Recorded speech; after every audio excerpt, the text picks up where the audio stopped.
Welcome. If you're listening to this, chances are you care about staying active, or you've had a recent reminder of how quickly that can change, often due to pain.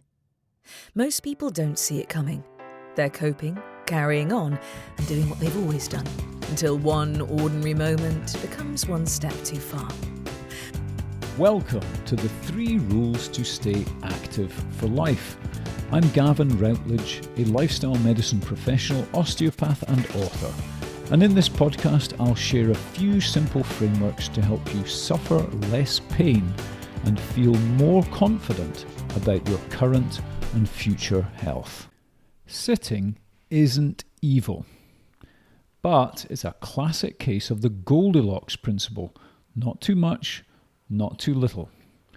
You may have heard the phrase, I think it started around 10 years ago, sitting is the new smoking. But I think that is far too alarmist. See, there's nothing good about smoking, but plenty that's benign and even good about sitting. Lots of social activities are best done sitting down. Lots of work productivity is better done sitting down. But long periods of sitting quietly change how the body behaves in lots of ways. Remember, your body adapts to what you do with it. And problems often show up away from the chair. Sometimes this accumulates over years. In this way, sitting for some people is one of those silent factors slowly pushing you closer to the edge. So, what can we do about it? Well, Active Xing is the antidote to sitting. So if you think about the mechanics of sitting, essentially I would describe sitting as a flexion-based activity. So flexion means bending forwards or bending in many joints. So if you think about yourself sitting, when you sit, there's a lot of bending going on through the body, and your body will adapt to whatever you do with it.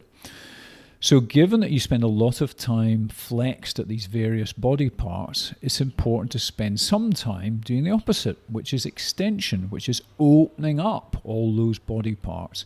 And that's what Active Xing is very good at doing. So it's a simple movement, and you think of it as a counterweight to sitting or an antidote. It helps to restore uprightness and confidence in movement. And it's something that you can return to throughout the day, and I know that I certainly do. I will Active X several times a day, particularly on days where I'm at my desk a lot. So, again, some people have said to me that you think about Active X as undoing the chair one reset at a time. And how does Active Xing honour the 3 rules? Well, if you think about, let's start with rule 3. If you think about the long term, so keeping the end in mind, we all want to be able to stand upright, be mobile, and feel confident in our body's ability to do those things. But if you spend an awful lot of time sitting and not much time doing the opposite, standing up straight and upright, then you will slowly lose that capacity. So we're keeping the end in mind here. And of course, how do you lose that capacity? Because of the use it or lose it principle. So, carrying on with the 3 rules, and then of course, start low and build slow. If pain is present, then back off a little bit.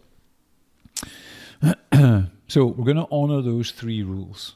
It should feel restoring and not punishing to do this movement. Okay, and there's no requirement to do a set number of repetitions or hold it for a set number of seconds. You do it in whatever way feels most comfortable for you. And what's the other relevance of this? Well, of course, confidence isn't just physical, it's an emotional thing. And we know from a huge volume of research now that posture and movement influence mood and outlook.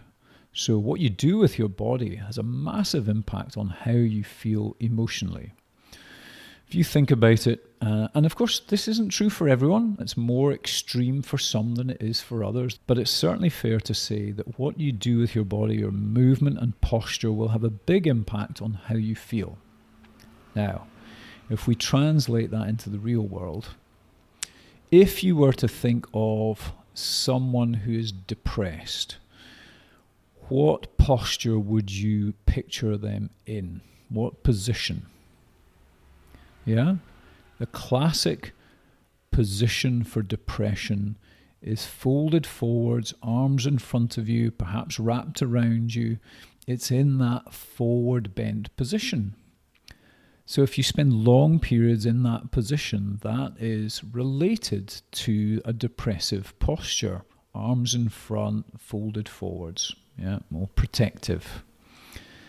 And of course, what's the opposite of that is opening out, is standing up tall, arms out from your sides, opening the chest out.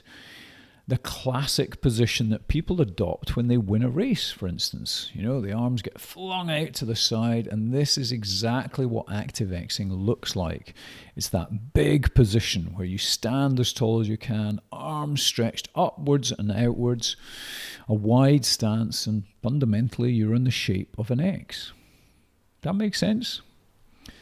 So, work days are really dominated for many people by sitting. And even if you've retired, a lot of people still do a lot of sitting, whether they're doing something on a computer or watching the television. There are many activities that are very dominated by sitting. And Active Xing is something that can fit between tasks. We're not replacing all those sitting-related activities. We're just using this as an antidote to them. So it doesn't require changing what you do or changing your identity. You know, it's not a big deal. It's just a little add-in. Okay, so how do you do Active Xing? Well, I would recommend you do this always starting in a standing position. Now, of course, it can be done sitting, but then we're leaving out the lower limbs. So if you're, for instance, wheelchair bound, absolutely, you can do this sitting down.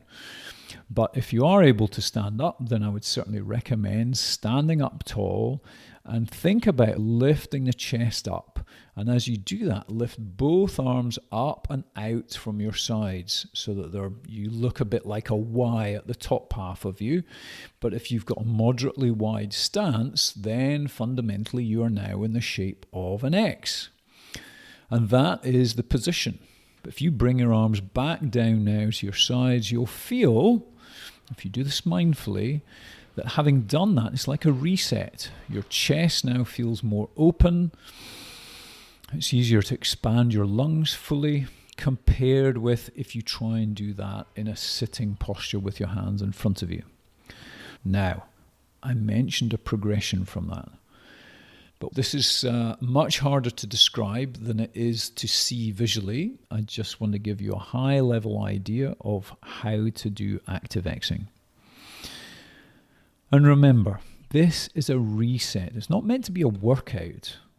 But if you do it frequently enough, it should come to feel familiar and safe. Remember, always apply the 3 rules, particularly that first one, use it or lose it, but don't abuse it. This should not be painful. If it is, back off. Start with what feels easy. So we're starting low and let it become more challenging or do more of it slowly over time. This movement, this position is going to help you to maintain an upright posture as you go through life and as you approach older age. The relevance of Active Xing is remember that if you do a lot of sitting through life, this can slowly narrow your tolerance for other activities. It's fundamentally, for some people, a risk that's pushing you slowly closer to that edge. And Active Xing widens that tolerance again. So Active Xing reduces your sensitivity to everyday triggers by gently moving you back from the edge. And there we have it.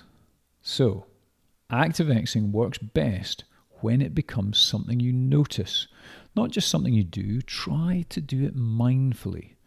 Really feel the muscles down your back and the backs of your legs working, and feel how much more open you are when you come out of your Active Xing compared with before. The awareness is what stops helpful movements quietly fading out. Without noticing these patterns, even good ideas can drift.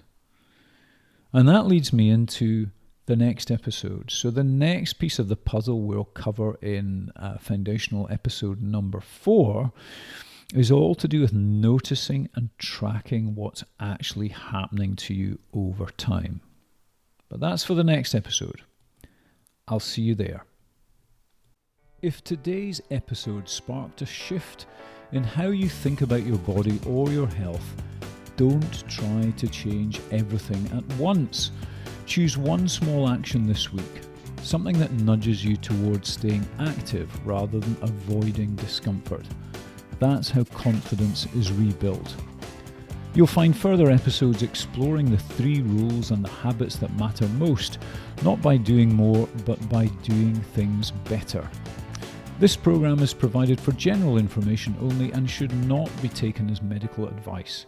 If you have persistent or worsening symptoms, please seek appropriate medical guidance.